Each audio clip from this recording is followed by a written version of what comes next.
Now, Baby Driver, which I watched on Friday, I did a live stream on Saturday, this past Saturday, and you might have caught it, I don't know, but it wasn't a very good stream because it was cutting out and stuff, so I thought I'd come on here and do another review. So, with Baby Driver, I was looking forward to it, you know, because it was getting great reviews, the trailer was decent, and, you know, it was kind of Edgar Wright's first big film since his, you know, Cornetto trilogy, and I have to say I didn't like it. At first I thought it was okay, but the more I thought about it, it just started to annoy me. First of all, the main actor, Ansel Elgort, who plays Baby, I didn't like him straight away. It just is kind of his performance, his acting. Sometimes he's mumbling and I don't understand what he's saying. And then his girlfriend, who's very kind of vanilla as well, is just kind of, you know, they kind of fall in love and they talk about music. Very briefly, they're talking about songs that have the word baby in them. We'll steal a car and we'll just travel. We'll just go away, run away together. And it's a kind of very, I know it's supposed to be very pulpy and cool and retro, but sometimes it doesn't, you need a little bit more than that, and not just kind of surface level, you know, fluff. The cast is okay. My favourite was probably Jamie Foxx, and then John Hamm.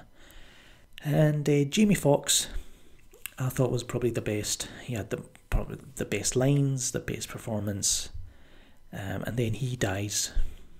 You know, he's not even in the finale. He dies early on. John Berntal, he's in the opening scene, and that's it. Kevin Spacey, he's supposed to be this kind of feared boss who plans these robberies, and you think he's going to be really important to the film, but he's not really, and he kind of helps Baby and his girlfriend get away towards the end. Now, are the car scenes any good? The car chases? Yeah, I guess they're fine. I mean, it's not, I appreciate it's not CGI garbage like Fast and Furious 8, but then again, it's not as great as something like, you know, Death Proof or Gone in 60 Seconds, something like that. So I was kind of disappointed in the car chases, but, you know, there was some good action. There's a moment where they rob a bank and they're wearing Mike Myers masks, and you know, a citizen with a gun, you know, a good guy with a gun starts chasing after them. I thought it was very kind of, the tone of the film, it didn't match up consistently throughout. It was just a bit weird at certain points, and not weird in a good way either, just weird in a confusing way. And during that scene, there's a moment where they stop a car, they tell the driver to get out, and there's a baby in the back seat, and I thought, okay, maybe, you know, if this movie is what people claim it is, they're going to drive away with the baby in the back seat, and there's going to be some crazy kind of car chase. But no, they just kind of give the baby to the mother and they drive off. So lots of kind of wasted opportunities at certain scenes. And a lot of the music, to me, it didn't fit what was happening on screen. It's like, there were some moments where, you know, there's guns going off and the sound of the guns is matching up with the beats of the, you know, the music, whether it's the drum beat, the guitar beat, whatever. At times it felt like you had a lot of noise, a lot of action happening on screen, and then you had this separate song playing in the background which did absolutely nothing. There's kind of two sides to it. The first side is, I did like the music because when it would kind of kick in whatever track they were about to play, I heard a sample and I thought, okay, because it's a lot of Motown music, a lot of it was sampled by hip-hop artists, and I've grown up with a lot of kind of hip-hop and rap that sampled those songs.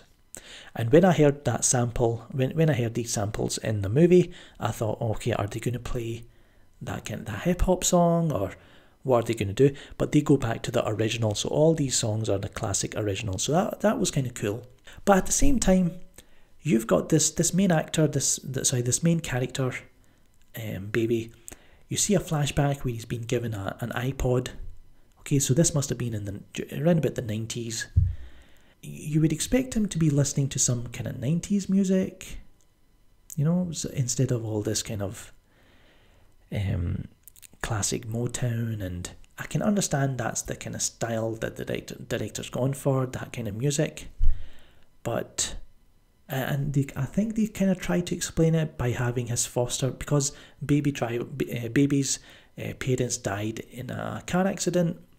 His foster father is this mute black guy, so maybe he got this style of music from him, the love of this kind of music from his foster father, that he communicates with sign language. So that's a lot of things annoy me. This main character, he can do sign language, he's into this music and that music, and he's really great at driving, and you know, he just goes into a diner and he picks up this girl and he says, you know, let's run away, and you know, in a stolen car, and she says yes. And then towards the end,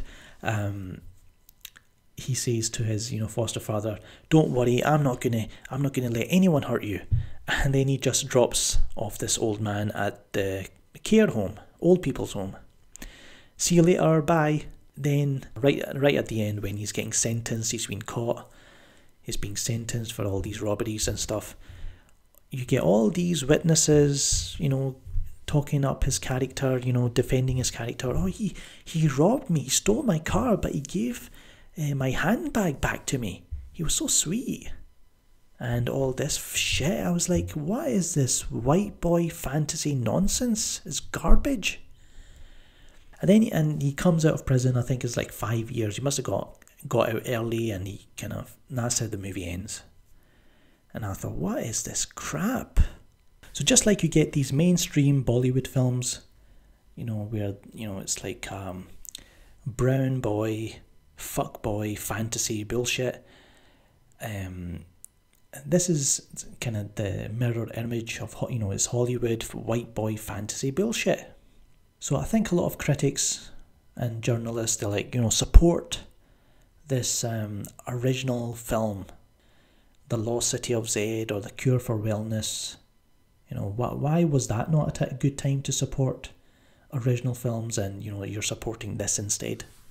Because it's fun, it's supposed to be fun. So I think a lot of critics, journalists, they're like, yeah, we like Edgar Wright, so we're going to like champion his films. Even before they've seen the film, they've made up their mind.